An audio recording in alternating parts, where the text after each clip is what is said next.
to the Giants if they want to get into the playoffs. Nick, is there any hope left for the Dallas Cowboys? Well, I'm insulted. I just told you Philly was going to win by 13. So obviously, no, there's not hope. I will give Dak credit that there was no chance he was ever going to miss last week's game. No chance he's going to miss this week's game. He's going to play through it. And Dallas should beat Washington. It should be that Philly has to beat the Giants to get in. I just think they will. I think Dallas is going to be able to handle Washington, though. Yeah, I think Dallas definitely beats Washington. And Dak Prescott, look, I give him credit. I've been singing his praises for a year and a half now as far as him having the intangibles. I think playing through this injury, not making excuses, not making a big deal out of it, going out and throwing the ball 44 times last week, I give him credit for that. Look, like I said, I think the Eagles have an emotional letdown and lose to their rivals, the Giants. Remember, their defense isn't that good on the road. Correct. And Danny Dimes is hot. So Dak and Dallas have hope. All right, it's so Keep important. Hope alive. It bears repeating. So like we've been talking about, all the Eagles need to do to make the playoffs is beat the Giants. They might have to do it, though, without Zach Ertz. The Pro Bowl tight end is questionable with a rib injury. Nick, how much trouble are the Birds in if Ertz cannot go? Listen, they have Dallas Goedert. They'd like to have both tight ends available because, especially with the wide receiver core being so pared down due to injury, you'd like to be able to run some 12 personnel, 2 tight end formations, and they spent a high draft pick a couple years ago on Goddard. With that said, Broussard, I think Ertz going to go.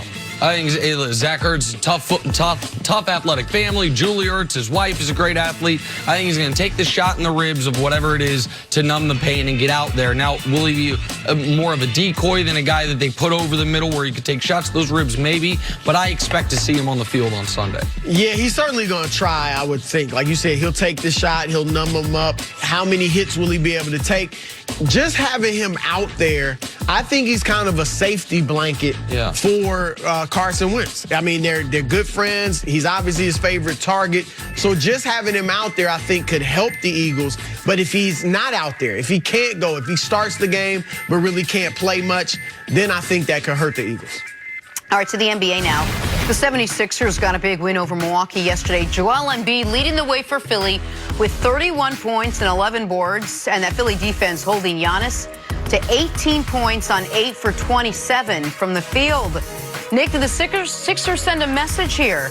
I'm sure they did to some. It's not a big enough message for me to believe it. I think Milwaukee is clearly the better team, even though Philly dominated that game. My one critique of yesterday's game, listen, Giannis didn't play very well. He's allowed to have one bad game every few weeks. I know he had all those threes against the Lakers. Giannis can't be taking 7 threes in a game. Like, once Giannis starts 0 for 4, you're done for the night, Giannis. Like, as far as taking threes. This is still the hole in his game. Philly was happy every time he pulled up from 3, and so that's something he should adjust. And listen, Embiid did a great job when he was guarding him throughout the night, and I give him credit for that. I just don't think it's duplicable for the Sixers. Part of why he took so many threes, though, and he averages, I believe, 5 or close to 6 threes a game. He's taking a bunch this year, but he's usually not going over. Right. But Embiid did a great, first of all, Philly kind of, and they're a great defensive team, you have to give them that. They kind of walled off the paint. He obviously got in on occasion, but they made it tough for him at the rim, especially Embiid. Embiid did a tremendous job. He wants to be Defensive Player of the Year. He was my preseason pick for Defensive Player of the Year. And he showed me something yesterday in that he can guard Giannis to some degree on the perimeter and obviously make it tough on him at the rim. So I think it is duplicable, and Philadelphia is going to be a tough out for Milwaukee in the playoffs. All right, moving on. Kawhi Leonard and the Clippers made it 2-0 against LeBron and the Lakers this season. The Claw finished with 35 points, 12 boards, while LeBron had 23, 10, and 9, playing through an aggravated groin that he suffered in the first quarter. So if you believe everything you read on Twitter, you might think Kawhi is now the best player in L.A. Nick might disagree with you, but therein lies the conversation. Broussard, has Kawhi proven he is the best player in Los Angeles? No, because a week ago, it was clearly LeBron James. And Kawhi is great, but LeBron was playing like the best player in the world. Not the MVP. Giannis is the clear front runner for that, I believe, because he doesn't have the help and Anthony Davis that LeBron has. But LeBron was playing tremendous basketball. So I think he's still the best player in LA when healthy. I'm going to give him the benefit of the doubt yesterday. I was watching that game, and I'm like, why aren't you being more aggressive? My father was watching it with me, and nobody's a bigger LeBron fan than him. And he's yelling at the TV. You might be slightly, but he's yelling at the TV, take it to the basket. Don't settle for the three. What are you doing? So I thought LeBron was unusually tentative. I know he took 24 shots. I don't care. He wasn't himself, and that's what he needs to be the best player in LA and to lead the Lakers to the championship. And I know you're going to say LeBron, obviously, because I think Kawhi's praises need to be sung because it is much closer than you think, Nick. Like, I think there are three guys on the top tier right now in the NBA. Giannis, LeBron, and Kawhi. Kawhi. Oh. Kawhi is the truth. Now, Harden and Luka are just a smidge, not a dash, not a hint, a smidge below those two, all right? But Kawhi Leonard, I don't know why you're so down on me. The boy is bad. And if LeBron slips up a little, then Kawhi will pass him. Okay. So I'm going to listen to you, and then I'm going to talk a little more about Kawhi. No. So LeBron was clearly not the best player yesterday. And when they first matched up against each other, first game of the year, he was clearly not the better player that night. Everyone can acknowledge that. Who's the better player? Of course it's LeBron, and it's for what you said. I know we have no long-term memory in this country anymore. But can we remember a week ago? Let's not talk about the accomplishments. The 4 MVPs to 0. Right, it's not lifetime. It's not about that. It's about who would you rather have right now. 96 hours ago, this would have been unanimous, even by the most ardent LeBron James critics. Who's been better this year? The guy who, up until 96 hours ago, had played every game this year, whose team was the #1 seed in the West, which they still are, by the way, and who, if he wasn't the MVP, was certainly top 3. It wasn't even a question. Now, Kawhi yesterday was better. Kawhi was sensational shooting the basketball. He played, by his standards, incredibly heavy minutes. Kawhi almost played 38 minutes, which hopefully we see him before the new year, but I don't know if we will after that. And so credit to Kawhi.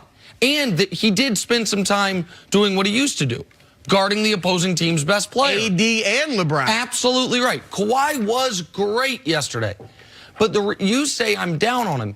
And the reason that I don't put him on the level of LeBron or Giannis or Harden is because I cannot get past the fact of how much easier his job is because he only has to do it 3 out of 4 games.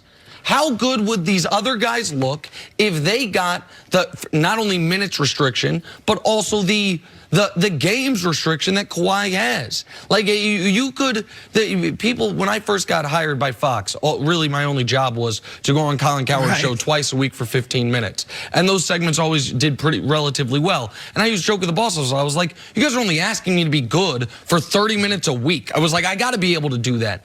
It's not that extreme. But what these other guys are being asked to do compared to what Kawhi is doing is different. So that's why it's not I will give you that. And so if you tell me I'm going to get LeBron's A game and Kawhi's A game, it is close. I concede that point. But I am so much more regularly getting LeBron's A game compared to Kawhi's DNP game that he removes himself from the discussion, even though in the 2 head-to-head matchups this year, he's been better. And I interrupted you. You wanted to say something else? No, I agree with you. Like, I've kind of taken Kawhi.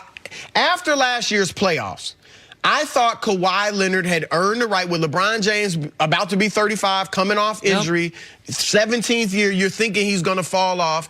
The way Kawhi outplayed Giannis in the playoffs, I thought Kawhi had earned the right to be called the best player in the world. And we'd see if he holds up his end of the bargain this year. I'm with you on the load management. It bothers me, and I think that you kind of disqualify yourself from that, title as best player in the world. He could pick it up in the playoffs, though. But let me ask you this. When he plays, like, is that my only knock against Kawhi really is the load management. Because when he plays, he is definitely with Giannis and LeBron. You wouldn't give him that? So when he plays, I think that games like yesterday, he looks like as good as anybody in the league. No question about it. Because of his lack of playmaking. And people can say, oh, it's gotten better. He has and it's gotten better. But that's because it's gone from a D to a B minus. Like fair. Right? Fair. He is no longer a maybe a B, but fair. He's right. He's no longer a below average playmaker. I will give him credit. And he had the one really nice shot fake pocket pass last night to generate a layup. And so his playmaking, to me, the lack of it, compared to not only LeBron and Harden, but also Giannis, who is a better playmaker than Kawhi, generates more open threes than Kawhi, and has more on his shoulders than Kawhi. That plus the fact everyone loves his mid-range game. The problem with the mid-range game is, because it's the least efficient shot in the game, it's why he's shooting 45% on the season. It's why that his offensive efficiency numbers aren't quite what they otherwise could be, because you said a few days ago, LeBron doesn't have a go-to move. Right. But he does. It's getting to the basket. Getting to the basket. But he's not a great free throw shooter. So that, like, even yesterday, he made 1 or 2 late in the game. Late in the game, made 1 or 2, 3 or 4 for the game. Kawhi's go-to move is to generate the least efficient shot in the game. And so even if you're the best in the game at that, to me, I'd rather have Harden's offensive game. I'd rather have Giannis's all-around game. And obviously, when they're averaging the same amount of points, one guy